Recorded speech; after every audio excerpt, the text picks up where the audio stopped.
Hello नमस्कार दोस्तों, मैं ऋषभ आपके चैनल एजुकेशन फॉर ऑल में एक बार फिर से आपका स्वागत करता हूं। आज हम लोग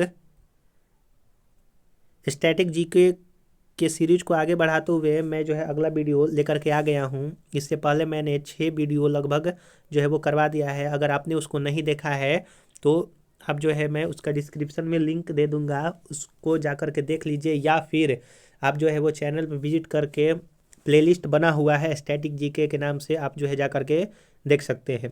तो आज हम लोगों का जो पहला टॉपिक है कि विश्व के प्रमुख घास के मैदान के बारे में पढ़ना है। अगर आप बिहार एसआई का तैयारी कर रहे हैं, जो कि 17 दिसंबर को उसके एग्ज़ाम है, तो घास के मैदान से संबंधित एक प्रश्न जो है वो आप उसमें जो है ये याद रखिएगा कि आएगा ही आएगा, क्योंकि हर शिफ्ट में पिछले वर्षों का अगर आप क्वेश्चन पेपर देखना चाहते हैं, उसका भी मैं जो है वो बिहार एसआई से सीरीज प्रीवियस ईयर का सीरीज स्टार्ट किया हूँ, तो आप जो है उसको भी देख सकते हैं। उसमें हर शिफ्ट में जो है वो घास के मैदान के बारे में पूछा जरूर है। तो चलिए हम लोग जो है वो स्टार्ट करते हैं। घास का मैदान है और कौन सा स्थान और देश में होता है उसे संबंधित। जो सवाना घास का मैदान है वो अफ्रीका, जो कि एक उष्णकटिबंधीय घास का मैदान है और अफ्रीका में होता है। लानोस जो है घास का मैदान है वो कोलंबिया या फिर वेनेजुएला में होता है। प्रेयरीज घास का मैदान जो है वो सर राज्य अमेरिका व कनाडा में प्रेयरी घास का मैदान होता है। पंपास घास का मैदान जो है वो आपका अर्जेंटीना में होता है। विल्ड जो घास का मैदान है वो दक्षिण अफ्रीका, यह एक शीतोष्ण घास का मैदान है विल्ड। डाउन्स जो है वो ऑस्ट्रेलिया में घास का मैदान है। स्टेपिस जो है वो एशिया और यूरोप के घास के मैदान को जो है वो स्टेपिस कहा जाता है। कंपोज घास का मैदान जो है वो ब्राज़ील देश से संबंधित है। पटाना घास का मैदान जो है वो श्रीलंका से संबंधित है। और पोर्कलैंड घास का मैदान जो है वो ऑस्ट्रेलिया से, तो ऑस्ट्रेलिया से संबंधित डाउन घास का मैदान है और पोर्कलैंड घास का मैदान है। तो ये जो है कुछ प्रमुख जो है वो घास के मैदान यहाँ पर हम लोगों ने पढ़ा। अगला जो है वो टॉपिक हम लोग देखेंगे कि प्रमुख पर्वत और उनके प्रकार, यानी कि कौन सा पर्वत किस किस प्रकार के होते हैं। जो आपका ब्लैक फॉरेस्ट है जो कि जर्मनी में स्थित है, और वो एक ब्लॉक यानी कि भ्रंशोत्त पर्वत का प्रकार है। सॉल्ट रेंज जो है वो पाकिस्तान में स्थित है, यह एक ब्लॉक पर्वत का प्रकार है। नीलगिरी जो कि भारत में स्थित है, यह भी एक ब्लॉक पर्वत का प्रकार है।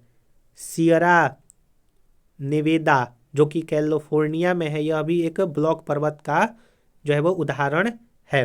ब्लॉक पर्वत वह पर्वत होते हैं जो कि बहुत सबसे पुराने पर्वत होते हैं। अगला जो है हिमालय, भारत में स्थित है। मेनली तो ये नेपाल में स्थित है, लेकिन भारत, चीन, ताइवान और नेपाल में स्थित है, भूटान में स्थित है। वो एक वलित पर्वत का या फिर मोड़दार पर्वत का उदाहरण है। वलित पर्वत का मतलब होता है कि जिसमें अभी जो है वो उसकी हाइट धीरे धीरे बढ़ रही है, तो उसी को वलित पर्वत जो है वो कहा जाता है, या फिर सबसे नया पर्वत भी यही कहा जाता है। तो हिमालय भारत में जो है वो एक वलित पर्वत या फिर मोड़दार पर्वत का उदाहरण। आल्प्स जो कि यूरोप में स्थित है, वलित पर्वत का उदाहरण है। यूराल जो कि रूस में स्थित है, वलित पर्वत का उदाहरण है। एंडीज जो कि दक्षिण अमेरिका में स्थित है, वलित पर्वत का उदाहरण है। रॉकी जो कि उत्तरी अमेरिका में स्थित है, यह भी वलित पर्वत का ही उदाहरण है। अगला है विंध्याचल जो कि भारत में स्थित है, वो अवशिष्ट पर्वत का उदाहरण है। सतपुड़ा भारत में स्थित है, अवशिष्ट पर्वत का उदाहरण है। अरावली भारत में स्थित है, अवशिष्ट पर्वत का उदाहरण है। पारसनाथ भारत में स्थित है, अवशिष्ट पर्वत का उदाहरण है। और किलिमंजारो अफ्रीका में स्थित है, ज्वालामुखी पर्वत का उदाहरण है। तो यहाँ पर हम लोगों ने कुछ पर्वत के बारे में पढ़ा कि और उसके प्रकार के बारे में। अगला टॉपिक है कि सेनाओं के कमांड और मुख्यालय। जो आपका थल सेना है, थल सेना का जो कमांड है वो टोटल 8 कमांड में बटा हुआ है। 7 कमांड में बटा हुआ है, माफ कीजिएगा। पूर्वी कमांड का मुख्यालय कोलकाता है। पश्चिमी कमांड का मुख्यालय चंडी मंदिर चंडीगढ़ में स्थित है। उत्तरी कमांड का मुख्यालय उधमपुर में स्थित है। दक्षिणी कमांड का मुख्यालय जो है वो पुणे में स्थित है। मध्य कमांड का मुख्यालय लखनऊ में स्थित है। दक्षिण पश्चिमी कमांड का जयपुर में स्थित है। और ट्रेनिंग कमांड का मुख्यालय जो है वो शिमला में स्थित है। यानी कि जो थल सेना का मुख्यालय है वो कितना है, 1 2 3 4 5 6 और 7 जो है वो मुख्यालय है। ऐसे भी क्वेश्चन पूछा जाता है कि थल सेना का मुख्यालय का जो है वो कमांड कितना है, तो आपके 7 हो जाएंगे। वायुसेना का भी जो है वो 7 जो है वो मुख्यालय है। पूर्वी कमांड का जो है वो शिलोंग में मुख्यालय है। पश्चिमी कमांड का जो है वो आपका नई दिल्ली में। तीसरा है दक्षिणी कमांड का तिरुवनंतपुरम में। चौथा केंद्रीय कमांड इलाहाबाद में।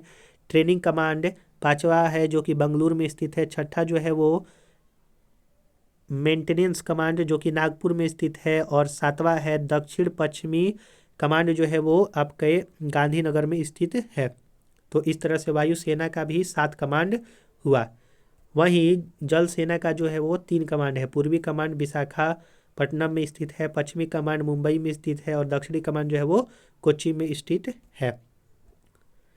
अगला जो हम लोगों का टॉपिक है कि भारतीय सुरक्षा बल एवं उनके स्थापना। जो पारामिलिट्री फोर्स होता है जो कि SSGD द्वारा जो है वो वैकेंसी आई रहती है, उसमें पारामिलिट्री फोर्स जो CRPF CISF ये सारे होते हैं, उसकी स्थापना कब हुआ?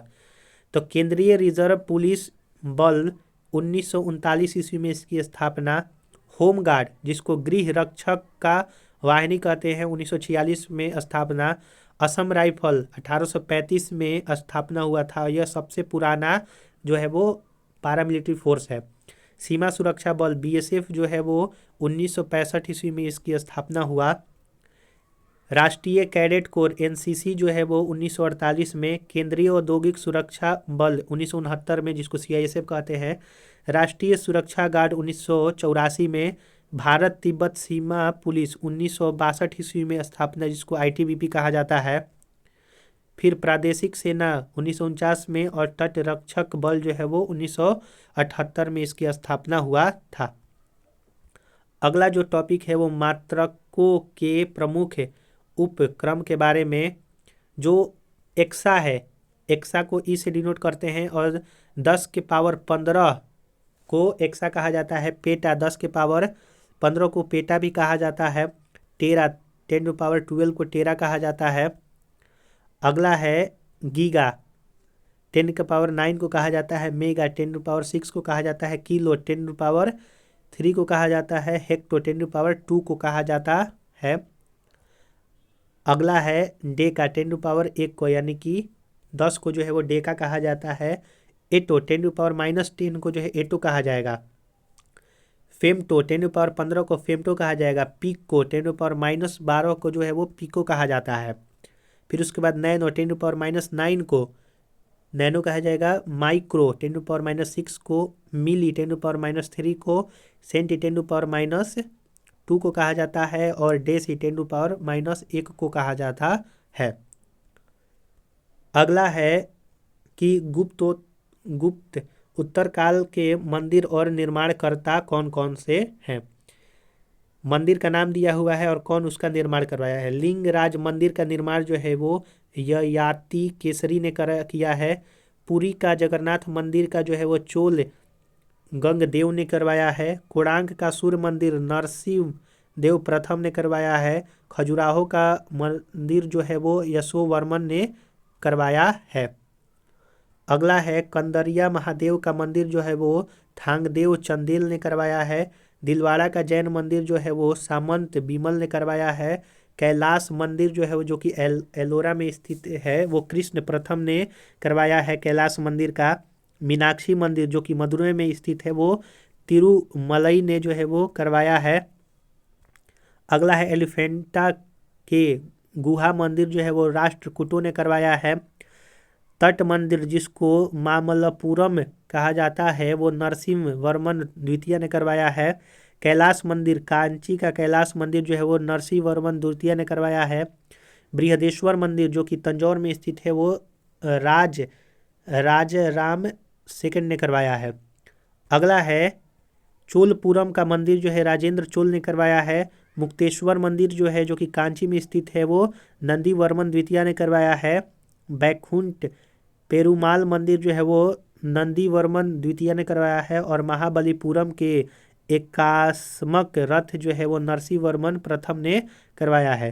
तो हम लोगों ने आज जो है कुछ इतना स्टैटिक जीके में हम लोगों ने कवर किया। तो ज़्यादा वीडियो आपका लंबा ना हो इसीलिए मैं आज इतना ही करवाऊँगा।